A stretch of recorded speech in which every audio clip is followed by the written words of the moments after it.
Franchement, nous sommes dans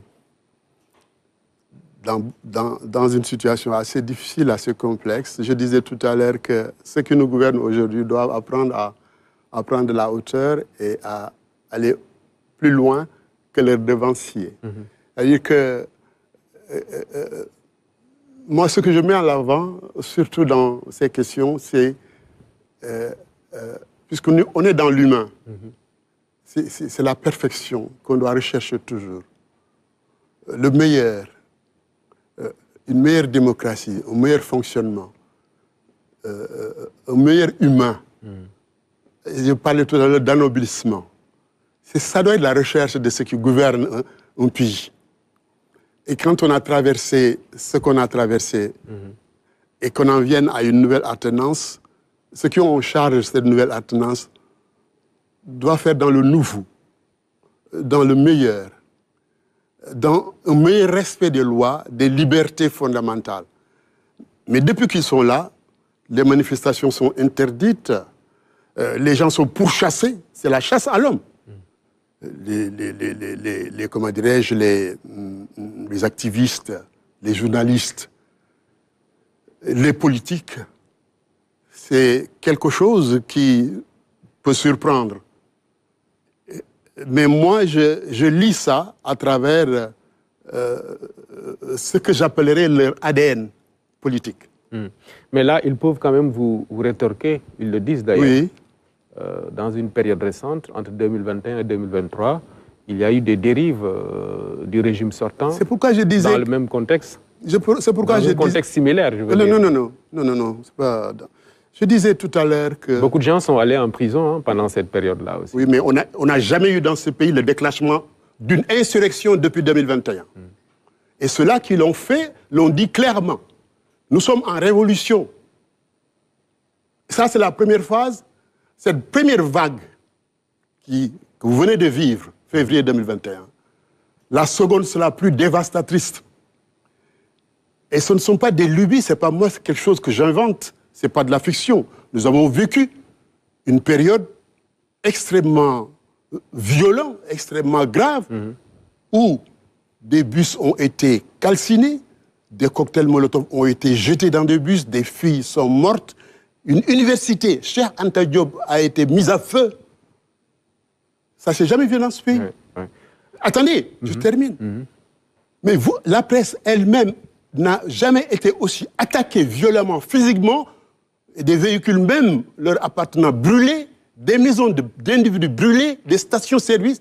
Je veux dire, on a traversé quand même une période où un État fort, responsable, devrait dire stop. Maintenant, je dis, même si c'est des... Alors, dans les autres situations, rappelons-nous, avant 2021, ces questions ne se posaient pas. Honnêtement, je termine pour dire, mais je disais tout à l'heure que quand on est en alternance, un changement voulu par les populations, on doit vouloir le meilleur pour ces populations. Et on ne doit pas répéter, même si cela était légitime.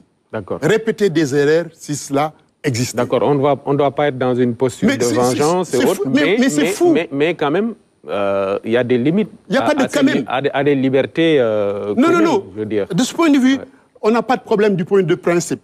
Mais respectons simplement. Mais regardez, on empêche même les gens de voyager. C'est un de vos collègues. Or, tous ces empêchements, en tout cas, toutes ces interdictions ne reposent sur aucune base légale. Ce n'est pas parce qu'on a été victime de ceci ou de cela qu'on doit répéter la même chose pour d'autres. D'autant que, je l'ai dit tout à l'heure, ce qu'ils ont vécu est la conséquence de ce qu'ils ont enclenché. Et moi, j'aimerais bien que dans notre pays, quand même, que les gens aient de la probité intellectuelle. Qu'est-ce qui s'est passé avant 2021 ? Qu'est-ce qui s'est passé? D'accord. Qu'est-ce qui s'est passé en 2021? Qu'est-ce qui a été enclenché? Est-ce la paix? Est-ce des manifestations pacifiques? Ou alors une insurrection? Parfait. Violente et aveugle qui a touché à toutes nos institutions, mais qui a touché à toutes les infrastructures vitales, l'eau, l'électricité. en plus de l'université. Bien. Moi, je veux bien qu'on discute, et moi, j'aime bien ça, qu'on échange. L'essentiel, dans le sens de construire quelque chose. Pour revenir à la question, l'essentiel pour moi, chacun a ses arguments. Hein. Oui, bien sûr.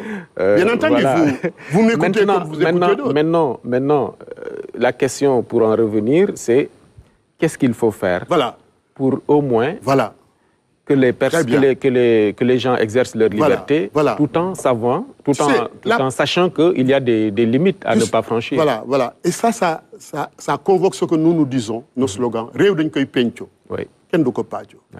C'est-à-dire, mettons le dialogue au cœur de la gouvernance de la République. Vous savez, quand je suis venu au ministère de la Bonne Gouvernance, j'avais une ambition.